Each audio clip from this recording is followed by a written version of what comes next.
Sa tinguha nga matudloan ang kabataan og hustong pagtipig sa kuwarta, gilusad sa Kidapawan City ang Youth Savers Program.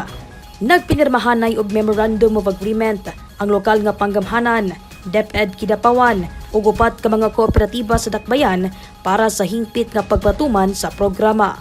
Mamahimo nang makaabli og savings account ang mga estudyante sa mga pampublikong tulungaan gikan sa elementarya ngadto sa sekundarya inabagan sa ilang mga ginikanan. Ipailalom sab ang mga estudyante ug mga magtutudlo sa pagbansay sa financial literacy ug culture savings. I-integrate naman sa curriculum ng financial literacy. I-practice by advocating savings account sa mga identified partner co-open bank na yung mga awarding ceremony in the future kung mga sako na deposit.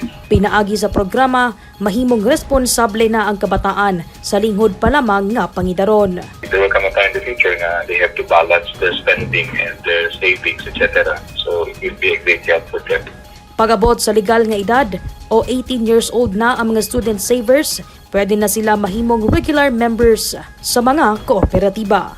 Daiz Libong, Newsline Philippines, Province of Cotabato. Stay safe.